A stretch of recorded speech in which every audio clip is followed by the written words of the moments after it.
ఓం నమో భగవతే వాసుదేవాయ. అర్జునుడితో బియ్యం పొందడం కంటే ఇంకంతకంటే అదృష్టం ఏం లేదు అనుకున్నటువంటి విరాటరాజు గారు సంతోషంతో ఉన్నారు. పాండవులు కూడా ఎంతో ఆనందంగా ఉన్నారు.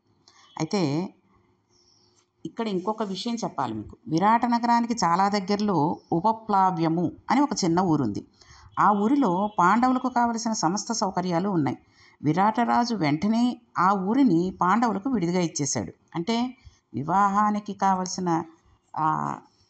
విషయాలన్నీ కూడా మొదలెట్టేశాడు.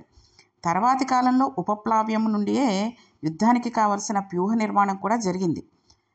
పాండవులను విడిదికి చేర్చాడు. తన ఇంటినే ఉంచుకోవచ్చు, కానీ తన ఇంటి ఉంచుకోవడం వేరు, మర్యాదాస్థానం వాళ్ళకి ఇవ్వడం వేరు. వాళ్ళు అక్కడి నుంచి పెళ్ళికి రావాలి. అందుకని విడిది గృహంగా ఉపప్లావ్యము అనే ఊరిని ఇచ్చాడు. అక్కడ ధర్మరాజాదులు అందరూ కూడా విడిది చేశారు. ఇప్పుడు ధర్మరాజు ఉపప్లావ్యం చేరాడు అని తెలుసుకోగానే కడుపు మండిపోయి అన్నం సహించక తల్లడిల్లిపోతున్న వాళ్ళు ఒకళ్ళు ఉంటారు.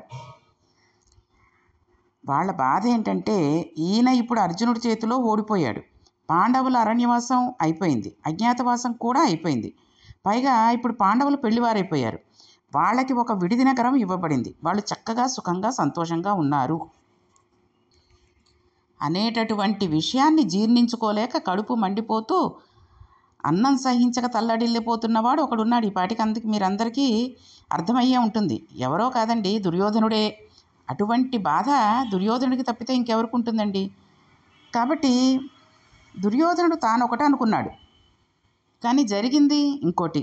ధర్మం పట్టుకున్నవాడికి ధర్మమే, అధర్మం పట్టుకున్నవాడికి అధర్మమే. అధర్మం పట్టుకున్నవాడికి ఏడుపు కాకపోతే నవ్వు ఎక్కడి నుంచి వస్తుందండి? ఇప్పుడు దుర్యోధనుడికి కడుపు మండిపోయింది. భీష్ముడు పక్షపాతంతో పాండవులను వెనకేసుకు వచ్చాడు. వాళ్ళ అజ్ఞాతవాస కాలం పూర్తవలేదు, నేను రచించిన వ్యూహమే నెగ్గింది అని ఆయన అభిప్రాయం. ఆవుల కోసం మనం వెళ్ళడం వలన అర్జునుడు బయటకు వచ్చాడు. తప్పంతా యుద్ధం చేయడంలో వచ్చింది.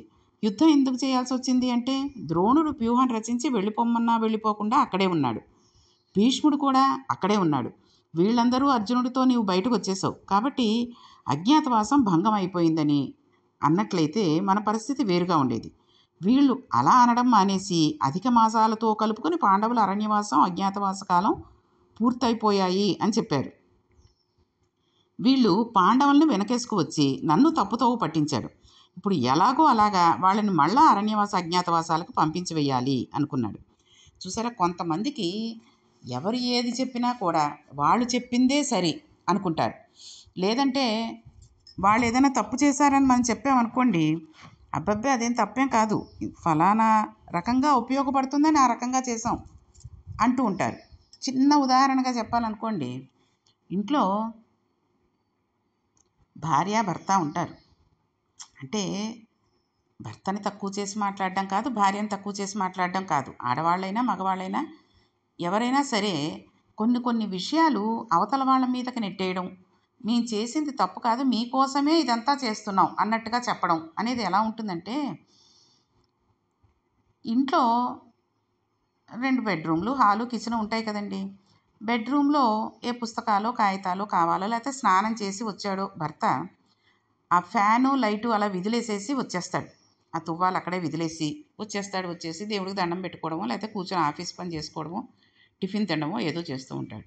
అటు పక్కగా మళ్ళీ వెళ్ళినప్పుడు భార్య, చూడండి బెడ్రూమ్లో ఫ్యాను లైట్ అలాగే విదిలేశారు, ఆ టవల్ మంచం మీద పడేశారు, ఆరేను కూడా ఆరేసుకోలేదు అంటే, అయ్యో చూడలేదు, నువ్వు కట్టేసేయి, ఈసారి నుంచి చూసుకుంటానులే అని ఒక మాట. పోనీ ఈసారి నుంచి చూసుకుంటాను, అయ్యో మర్చిపోయానేమో అని కూడా ఒక మాట అనడు. ఏమంటాడో తెలుసా అండి?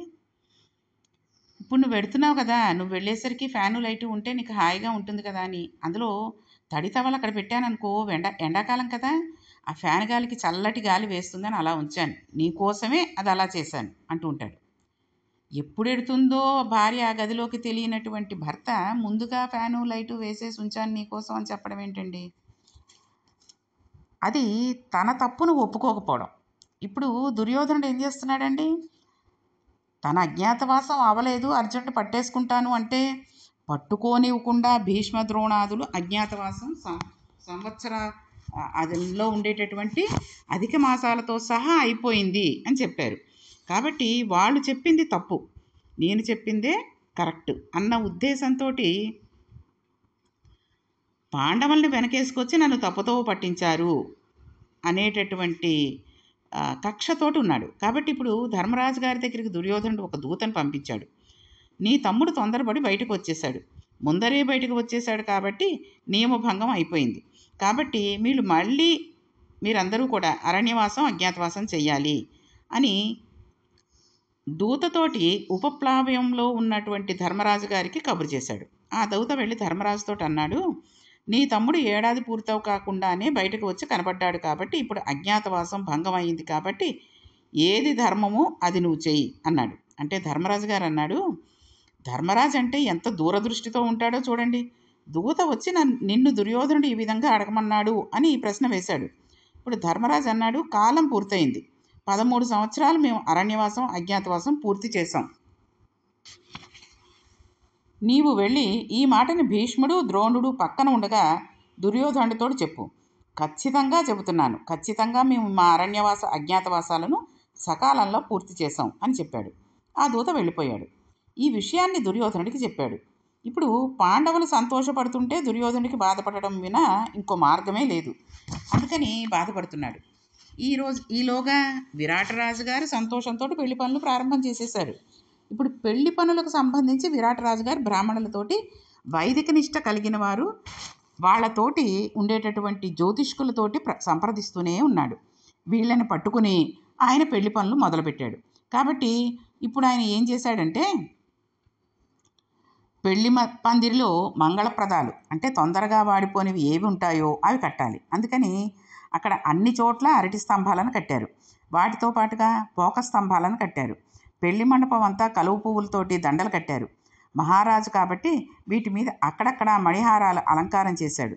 ఆ ప్రదేశం అంతటా కుంకుమ కలిపిన నీళ్లను చల్లారు. ఎక్కడ వివాహం జరుగుతుందో ఆ మంటపాన్ని అంతటినీ చందనంతో అలికారు. ఇంటిని అంతటినీ శుభ్రం చేశారు. మణిదీపాలన్నీ తుడిపించి బాగా వెలిగేటట్టుగా చేసుకున్నాడు. తన ఇల్లు ముందు పెళ్లివారు ఇల్లుగా ముస్తాబు చేసుకున్నాడు. పందిళ్ళ నిండా మామిడి తోరణాలు కట్టించాడు. అంటే విరాటరాజు గారు కాబట్టి అలా కట్టించారు అనుకోవడం కాదు. ఇక్కడ చెప్పేది ఏంటంటే ఒక పెళ్ళి అంటే శుభకార్యం ఇంట్లో జరుగుతోంది అంటే మంగళప్రదంగా తొందరగా వాడిపోనటువంటివి ఉండేటటువంటి వస్తువుల్ని కట్టాలి. అందుకే అరటి చెట్లని మామిడాకుల్ని తప్పకుండా ప్రతి ఇంట్లో పండగలు అవనండి, పబ్బాలు అవనండి, పెళ్ళిళ్ళు అవనండి, పేరంటాలు అవనండి, ఉడుగులు అవనండి, ఏమైనా సరే ఆ పిల్లకి ఓణి వేయిస్తున్నారు, శుభ్రంగా మామిడాకులు కట్టాలి. మామిడాకులు కట్టి ఇల్లంతా పువ్వులతోటి, బంతి పువ్వులు చూడండి తొందరగా వడిలిపోవు. ఆ పువ్వులతోటి చక్కగా రంగురంగుల పువ్వులు వస్తున్నాయి ఈ రోజుల్లో చెప్పాలంటే. వాటితోటి చక్కగా తోరణాల కింద కట్టేసి దండల కింద ఇలాగా అమరుస్తూ ఉంటారు. అవి చక్కగా వడిలిపోకుండా ఉండేటటువంటివి తెచ్చుకుని అందంగా అలంకరించుకోవాలి. ఇంటిని అంతటిని శుభ్రం చేసుకోవాలి. కళకళలాడుతూ ముగ్గులు అవి పెట్టుకోవాలి. అంతేగాని ఒక శుభకార్యం అంటే ముందుగా చెప్పాలంటే పెళ్ళి అనగానే మెహందీ పెట్టుకోవడం, లేకపోతే హల్దీ అనేసి ఆ పసుపు నీళ్ళతోటి పెళ్లి కూతుర్ని వీడియోగ్రాఫర్లు అందరూ చూస్తుండగా అసలు ఆడపిల్లకి స్నానం చేయించడం, అందులో పెళ్ళి కాని పిల్లకి, పెళ్ళి కావలసిన పిల్ల ఇంకా 2-3 రోజుల్లో పెళ్ళి అయిపోతుంది. పెళ్లి కూతురుని చేస్తున్నప్పుడు వీడియోగ్రాఫర్లు అందరూ మగవాళ్లే కదండి. వాళ్ళతో పాటుగా ఇంటికి వచ్చిన చుట్టాలందరూ ఆడవాళ్లతో సహా మగవాళ్ళు అందరూ పసుపు రంగు బట్టలు వేసేసుకోవడాలు అసలు మన సంస్కృతి కాదది. అలా వేసేసుకుని ఆ పసుపు కలిపిన నీళ్ళు, అందులో పువ్వుల రెక్కలు, అసలు పువ్వుల్ని అలా విడదీసి రెక్కల కింద అందులో ఉన్నటువంటి పువ్వుల రెక్కలన్నిటినీ కూడా విడదీసేసి చెయ్యడమే తప్పు. దాన్ని నీళ్ళల్లో కలిపేయడం, ఆ పువ్వుల నీళ్ళన్నిటినీ కూడా ఆ పిల్ల మీద అందరూ పోసేయడం, అదేమిటో పసుపు పచ్చగా ఉండేటటువంటి గాజులు, పూసలు, దండలు అన్నీ వేసేసుకుని ఆ పిల్ల కూర్చోవడం, నీళ్లతో తడిసిపోయిన బట్టలతోటి ఫోటోగ్రాఫర్లకి ఫోజులు ఇవ్వడం. ఇది అసలు ఎక్కడైనా సభ్యత కలిగిన పద్ధతేనా? ఎవరైనా ఆలోచించండి. ఎంత లోదుస్తులన్నీ చక్కగా వేసుకున్నప్పటికీ పరపురుషులు ఎదురుగుండా పెళ్ళి అవనండి అవ్వకపోనివ్వండి ఒక స్త్రీ స్నానం చేయడం అనేది సభ్యతేనా, మన పద్ధతేనా? కాబట్టి ఇలాంటివి తగ్గించుకుంటే బాగుంటుంది. వాటికి ఫోటోలు తీసుకోవడం, హల్దీ ఇవాళ మా ఇంట్లో అని చెప్పి పెద్ద పెద్ద స్టేటస్ల్లోనూ ఫోటోలు అందరికీ పంపించేయడంలోనూ ఎంత స్పీడ్గా ఉన్నారంటే అంత స్పీడ్గా ఉన్నారు. అది మన పద్ధతి కాదు. కాబట్టి అది తగ్గించుకుంటే బాగుంటుంది. ఇక గోరింటాకులు పెట్టుకోవడం చేసేవారు పూర్వం. ఇప్పుడు ఏం చేస్తున్నారు, ఒక అమ్మాయిని తీసుకొచ్చి ఆ అమ్మాయి అందరికీ చేతికి ఇంత, పెళ్ళికూతురికి గోరింటాకు పెట్టినందుకు ఇంత అని చెప్పి ఎక్కడి నుంచి ఎక్కడికి వండి ఆ మధ్యవేలు మొదల నుంచి మొదలెట్టి మోచేయి దాకా పెట్టించేసుకుంటున్నారు. మోచేయి దాకా గోరింటాకు పెట్టించేసుకుంటే అది ఆ కోన్స్ తోటి పెట్టించేసుకుంటే ఏమవుతుందో తెలుసా అండి, ఆ ఎరుపు కాస్త నలుపు అయిపోయి నల్లగా ఉంటుంది.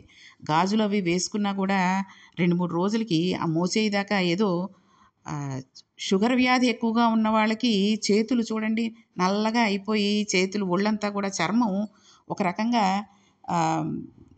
దాన్ని ఏమంటారంటే మాడిపోయినట్టుగా అయిపోతూ ఉంటుంది. ఆ రకంగా వచ్చేస్తూ ఉంటాయి. కొత్తగా పెళ్ళయింది ఈ అమ్మాయికి అంటే చేతులు అవి చూస్తే అదేమిటంటే అలా ఉన్నాయి అన్నట్టుగా ఉంటుంది కొంచెం పూర్వకాలం వాళ్ళకి. మెహందీ పెట్టుకుందండి, అది అలా అయిపోయింది, ఆ కోన్ ఏంటో మంచిది కాదేమో అని దాని మీద తోసేస్తూ ఉంటారు. అంతేగాని పిల్ల శుభ్రంగా కళకళలాడుతూ కళ్ళకి కాటికి పెట్టుకుందా, బొట్టు పెట్టుకుందా, కళ్యాణం బొట్టు పెట్టుకోవడం అనేది మానేశారు. కళ్యాణం ఇంకో గంటలో జరుగుతుందనగా తెల్లారగట్ట ముహూర్తం అయితే రిసెప్షన్ అని పెడుతున్నారండి. అప్పుడు కూడా కనీ కనబడినట్టుగా ఓ తెల్ల స్టోన్ ఉన్నటువంటి స్టిక్కర్ బొట్టు పెట్టుకుంటున్నారు. అది మన పద్ధతిగా కళ్యాణం బొట్టు పెళ్లి కూతుర్ని చేసిన దగ్గర నుంచి పెళ్లి కొడుకుని చేసిన దగ్గర నుంచి పెట్టుకోవాలి. చేతికి నిండుగా గాజులు వేసుకోవాలి, కళ్ళకి కాటిక పెట్టుకోవాలి, బుగ్గ చుక్క పెట్టుకోవాలి. ఇవేవీ పెట్టుకోకుండా ఈ గోరింటాకులు ఈ మోచేయి దాకా పెట్టుకున్నాం, కాళ్ళ నుంచి మోకాళ్ళ దాకా పెట్టుకున్నామంటే ఎవరు చూస్తారండి? మొహం కళకళలాడుతూ ఉంటే ఎన్ని పెట్టుకున్నా పెట్టుకోకపోయినా చేతికి నిండుగా గాజులు వేసుకుంటే చాలు. మోచేయి దాకా గోరింటాకులు పెట్టేసుకోవడం, పసుపు నీళ్లతోటి స్నానాలు చేసి హల్దీ అనేసి మిగిలిన మగవాళ్ళందరికీ కూడా ఫోజులు ఇచ్చి కెమెరాలలో బంధించుకోవడం వాళ్ళ రూపాలని, ఇదంతా కూడా తప్పుడు వ్యవహారం కింద అనిపిస్తూ ఉంటుంది నాకైతే. కాబట్టి అంటే ఎవరైనా ఇష్టమైన వాళ్ళు ఇలా కాకపోతే ఎలా చేస్తామండి, ఇప్పుడు పద్ధతి వేరండి, మీ పద్ధతి వేరు అని అంటే నేనేం చెప్పలేను. కానీ ఎప్పటికైనా ఒక ఆడపిల్ల ఆడపిల్లే, మగపిల్లవాడు పిల్లవాడే. అంతేగాని వాళ్ళైనా సరే, మొన్న ఏదో పెళ్ళికి వెళ్ళామండి, వెడితే పెళ్ళి అయిపోయింది, ఆ వ్రతం చేసుకున్నారు, అంతవరకు పీటల మీద బాగానే కూర్చున్నారు, తెల్లారగట్ట ముహూర్తం అంతా చేసుకున్నారు. వాళ్ళు కాస్త టిఫిన్లు తినేసి పడుకుని లేచారు. లేచాక ఈ అమ్మాయి ఓ నైట్ డ్రెస్ తోటి, అంటే నైట్ ప్యాంటు నైట్ షర్టు వేసుకుని, ఆ అబ్బాయి ఓ టీ షర్టు మోకాళ్ళ పైకి ఉన్నటువంటి ఓ నిక్కరు వేసేసుకుని భోజనాలకు వచ్చేస్తున్నారు. పెళ్ళి కొడుకు పెళ్ళి కూతురు అన్న ధ్యాసలోనే లేరు వాళ్ళు. తల్లిదండ్రులు వాళ్ళు ఇప్పుడే కదండి నిద్ర లేచారు వేసుకుంటారు అంటే అది ఇంకా అది పెళ్ళి చేసుకున్నది ఎందుకండి? మామూలుగా ఎంత తెలిసిన వాళ్ళైనా, ప్రేమించుకున్న వాళ్ళైనా, స్నేహితులైనా, మొదటి నుంచి అనుకుంటున్న సంబంధమైనా పద్ధతిగా ఉంటే కనీసం పెళ్ళయిన తర్వాత 16 రోజుల పండగ వరకు అయినా పెళ్లి కూతురు పెళ్లి కొడుకు అనగానే చూడగానే కళకళలాడుతూ చక్కగా అబ్బా ఎంత అందంగా ఉన్నారో, కళ మొహంలో ఉట్టి పడుతోంది అన్నట్టుగా ప్రతి ఒక్కళ్ళు అనుకోవాలి. అప్పుడు వాళ్ళు ఏమంటారంటే దాన్ని అభివృద్ధి చెందడానికి కారణమవుతుంది. అందరూ ఆశీస్సులు, అందరి మన్ననలు, అందరూ ప్రేమలు చూరగొన్న వాళ్ళై వాళ్ళు అభివృద్ధిలోకి వస్తారు. అబ్బబ్బా! పడుకుని లేచింది లేచినట్టే వచ్చింది, అదేం పెళ్ళండి, పెళ్ళైనట్టే లేదు అసలు, మామూలుగా ఉన్నారు అంటే, పెళ్ళైపోయిన తర్వాత మొహం కడిగేసేసుకుని ఫ్రెష్గా ఫేస్ వాష్ చేసేసుకున్నానమ్మా అని చెప్పి ఓ చిన్న బెట్టు పెట్టుకుని నైట్ ప్యాంటు నైట్ షర్టు వేసేసుకుని ఆ అమ్మాయి, నిక్కర్ వేసుకుని ఈ అబ్బాయి, కనీసం జీలకర్ర బెల్లం కూడా కాసేపు ఉంచుకోవట్లేదండి వాళ్ళు. అయిపోయిన తర్వాత అసలు అది నూరడం కూడా సరిగ్గా నూరట్లేదు. పెళ్లి కూతురికి వంగి తాళి కడుతూ ఉంటేనే అది పెళ్లి కొడుకుది పడిపోతుంది. తలంబ్రాలు పోస్తుంటే తలంబ్రాలతో పాటు ఆ జీలకర్ర బెల్లం కూడా జారిపోతుంది. అంత అందంగా పెట్టుకుంటున్నారు వాళ్ళు. చుట్టుపక్కల ఉన్నవాళ్ళు వాళ్ళు ఏం చేస్తున్నారో అవి చూసి వెటకారాలు చేసుకుంటూ వికవికలు పకపకలు ఆడడం కాదు, ఆ జీలకర్ర బెల్లం సరిగ్గా అంటిందా లేదా, ఆ తల్లి తండ్రి పెద్దవాళ్ళు ఉంటారు, అమ్మమ్మలు నాన్నమ్మలు వాళ్ళును, ఆ ముత్తైదువులందరూ చూడవలసిన బాధ్యత అది. అంతేగాని రంగురంగుల బాల్స్ తోటి పిచ్చి పిచ్చి పూసలతోటి తలంబ్రాలు పోసేసుకుంటున్నారు, నువ్వు అందకుండా వెనక్కి జరుగు అని పెళ్లి కూతుర్ని వెనక్కి లాగేయడం, పెళ్లి కొడుకుని వెనక్కి లాగేయడం. తలంబ్రాలు పోసుకోవడం అది ఒక పద్ధతి, దాన్ని పోసుకోనివ్వకుండా వీళ్ళు వెనక్కి లాగేయడం ఏంటండి? తల మీద పడాల్సిన తలంబ్రాలు అవి ఎక్కడో ఒళ్ళోనో ఎక్కడో పడ్డం, దానికి పక్కపక్క నవ్వడం, కూలింగ్ గ్లాసులు పెట్టేసుకోవడం, వాటితోటి ఫోటోలకి ఫోజులు ఇవ్వడం. ఎంతసేపు ఆ కెమెరామెన్ చెప్పినట్టుగా ఫోజులు ఇచ్చుకుంటూ అటు మొహాలు పెట్టుకుంటూ చూస్తున్నారు తప్పితే ఇక్కడ బ్రహ్మగారు చెప్పినట్టుగా పద్ధతిగా ఏ ఒక్క కార్యక్రమం కూడా చెయ్యట్లేదనే చెప్పాలి ఈ కాలంలో పిల్లలు. కాబట్టి శ్రద్ధగా చేసుకోండి. పెళ్ళి అంటే ఎలా ఉండాలి, పెళ్ళి ముందు మంగళ తోరణాలు అవి ఎలా కట్టుకోవాలి అన్నది ఇక్కడ మనకు తెలియజేయడానికే భారతంలో ఈ విషయాలన్నింటినీ చెప్తున్నారు. ఇప్పుడు లగ్నపత్రిక పట్టుకుని ధర్మరాజు గారి దగ్గరకు ఉపప్లావ్యం వెళ్ళాడు. అయ్యా, ఫలానా సమయానికి సుముహూర్తం, మీరు పెద్దలు కాబట్టి ఆ సమయానికి మీరు చక్కగా మీ తమ్ముళ్లతో, పెండ్లి కుమారునితో, మీ పరివారంతో మీరందరూ బయలుదేరి రావాలి అని చెప్పాడు. ఈలోగా ఉపప్లావ్యానికి కృష్ణ పరమాత్మ కూడా వచ్చారు. ఆయనతో పాటుగా సుభద్ర వచ్చింది, అభిమన్యుడు వచ్చాడు. పెళ్లి కొడుక్కి పెళ్లి కబురు చెప్పారు. అక్కడికి పాంచాల దేశపు రాజులు వచ్చారు. కృష్ణ పరమాత్మతో పాటుగా బలరాముడు, సాత్యకి, ఇంద్రసేనుడు మొదలైన వాళ్ళు వచ్చారు. ధర్మరాజు గారు అందరికీ లగ్నపత్రికలు పంపించాడు. అందరికీ పెళ్లి వార్త తెలిసింది. వివాహ సమయం ఆసన్నమైంది. సుముహూర్తానికి ముందుగానే మనం ప్రశాంతంగా పెళ్లిపీటల మీద కూర్చోవడానికి వీలుగా రండి అని విరాటరాజు గారు మగ పెళ్లి వారిని అందరినీ ఆహ్వానించాడు. అంటే ముహూర్తం దగ్గర పడుతుండగా కూడా ఇప్పుడు ఏ 11ంటికో ముహూర్తం అనుకోండి, రాత్రి రిసెప్షన్ పెట్టేసుకుంటున్నారు. 10 అయినా తెవలట్లేదు, అక్కడే కూర్చుంటున్నారు. మంగళ స్నానాలు ఎప్పుడు చేస్తారు, ముందు చేయవలసిన ముహూర్తానికి ముందు చేయవలసినటువంటి తతంగం అంతా ఆ బ్రహ్మగారు ఎప్పుడు చేయిస్తారు. కాబట్టి సమయానికి ముందు, ముహూర్తానికి ముందు ప్రశాంతంగా టెన్షన్ లేకుండా ఏదో తూతూ మంత్రంగా జరిపించేసుకునే పెళ్ళి వేరు కదండి. అలాగే పద్ధతిగా చేసుకునే పెళ్ళి వేరు. ఎక్కడైనా చూడండి మీరు, పద్ధతిగా ఎంతో ప్రశాంతంగా చేసుకునే పెళ్ళి 10 కాలాల పాటు చక్కగా ఉంటుంది. అలాగే తూతూ మంత్రంగా చేసేసుకునే పెళ్ళిలో కంగారు తప్పితే ఏమీ ఉండదు. వీళ్ళ జీవితాలు కూడా అలా కంగారుగానే జరుగుతూ ఉంటాయి. ఎప్పుడు దెబ్బలాడుకోవడాలు, నమ్మకాలు లేకపోవడాలు అలాంటివి జరుగుతూ ఉంటాయి. కాబట్టి ప్రశాంతంగా పెళ్లిపీటల మీద కూర్చోవడానికి వీలుగా ఎప్పుడు శుభముహూర్తానికి ముందుగానే రండి అని విరాటరాజు గారు మగ పెళ్లివారిని అందరినీ ఆహ్వానించాడు. అది కూడా ఒక పద్ధతి అండి. ఆడపెళ్లివారు వెళ్ళి మగ పెళ్లివారిని పిలవాలి, అందుకోసమేగా వచ్చారు, మళ్ళీ పిలవడం ఏమిటి అని అదో ఒక జోక్గా అందరూ పక్కపక్క నవ్వేసుకోవడం, అది తక్కువ చేసి మాట్లాడడం అవుతుంది. కాబట్టి వివాహ కార్యక్రమంలో మంగళసూత్రధారణకి ముందు కొంత క్రతువు ఉంటుంది. ఆ క్రతువు అందంగా జరగాలి అంటే పెళ్లి కొడుకు వేళకి రావాలి, పెద్దలు దీనికి బాధ్యులు అవ్వాలి. అందుకని పెండ్లి కుమారుని కొంత ముందుగా తీసుకురావాల్సింది అని ధర్మరాజు గారికి చెప్పాడు. విరాటరాజు తన కూతురు వివాహ కార్యక్రమంలో సన్నాయి వాయిద్యాన్ని మాత్రమే పెట్టుకున్నాడు.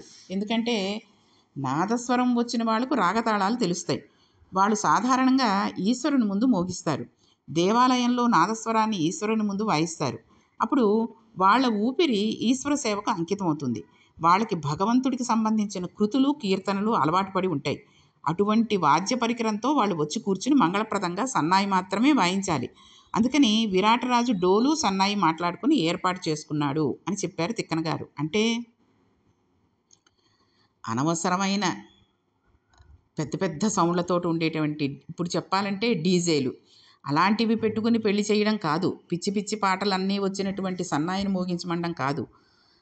ఆ సందర్భాన్ని బట్టి పెళ్లి జరుగుతోంది అంటే, తలంబ్రాలు జరుగుతున్నాయి అంటే, లేదంటే జీలకర్ర బెల్లం పెడుతున్నారు అంటే, అమ్మాయిని అప్పగిస్తున్నారంటే ఎటువంటి పాటలు, ఎటువంటి గీతాలు, ఎటువంటి కృతులు, ఎటువంటి కీర్తనలు వాయించాలి అన్నది తెలిసి ఉన్నటువంటి సన్నాయి మేళాన్ని కనుక పెట్టుకుంటే పెళ్ళిలో వినేవాళ్ళకి బాగుంటుంది. చక్కగా సందర్భాన్ని బట్టి చక్కగా వాయిస్తున్నారని మనకి కూడా, చూసేవాళ్ళకి కూడా ప్రశాంతంగా ఉంటుంది. కాబట్టి డోలు, సన్నాయి మాట్లాడుకుని ఏర్పాటు చేసుకున్నారు అని తిక్కన గారు చెప్పారంటే ఎప్పటికీ పెళ్ళిలో అవి మాత్రమే మీరు పురమాయించుకోండి, మిగిలిన వాటిని విదిలేయండి అని చెప్పడం. అంతేగాని మ్యూజికల్ నైట్ అని పెట్టుకుని పిచ్చ పిచ్చ పాటలు, పిచ్చి పిచ్చ డ్యాన్సులు చేసుకుంటూ ఓ రోజునంతా గడిపేయడం పెళ్ళిలో తంతు కాదు, పెళ్ళికి ముందు చేయవలసినటువంటి క్రతువు కాదు. కాబట్టి ఇటువంటివన్నీ కూడా మనందరికీ తెలియాలని తిక్కన గారు ఒక్కొక్క మాటని ఒక్కో వాక్యంలో పొందుపరిచి మనకు చెప్తున్నారు. ఇవన్నీ మళ్ళీ మళ్ళీ ఎందుకు చెప్తున్నారంటే, ఇంతమంది వినేవాళ్ళు ఉంటారు, భారతాన్ని చదివేవాళ్ళు ఉంటారు, చెప్పేవాళ్ళు ఉంటారు. అందులో కనీసం ఒక 10 మందైనా మారకపోతారా? ఆ 10 మందిని చూసి ఇంకో 10 మంది మారకపోతారా? అని ఆ రోజుల్లోన తిక్కన గారు ఆలోచించి మనందరికీ తెలియజేసినటువంటి విషయం ఇది. కాబట్టి ఈ వివాహ క్రతువులో ఇంకా ఏమేం చెయ్యాలి? ఎటువంటి విషయాలను మనం విస్మరించి అనవసరమైన విషయాలకి ప్రాధాన్యత ఇస్తున్నాము అనే విషయాలన్నిటినీ కూడా మనకి తిక్కన గారు చెబుతున్నారు కాబట్టి పరమ శ్రద్ధతో విని ఇక ముందు అటువంటి పొరపాట్లు చేయకుండా శ్రద్ధగా ఏ శుభకార్యానికైనా మనం ఆ రకంగా చేయడానికి వీలైనంత మటికి ఆ రకంగా చేయడానికి ప్రయత్నం చేస్తామని కోరుకుంటూ ఈరోజు పారాయణను ముగిస్తూ రేపు మిగిలిన వివాహపు క్రతువుని తర్వాత పెద్దవాళ్ళని మగపెళ్లి వారిని ఆడపెళ్లి వారిని ఏ రకంగా మనం అభిమానించాలి, ఏ రకంగా మాట్లాడాలి వాళ్ళతోటి అనే విషయాలన్నింటినీ అసలు పెళ్ళి అనేది ఎలా చేయాలి అనేది కూడా తెలుసుకుందాం. ఓం నమో భగవతే వాసుదేవాయ.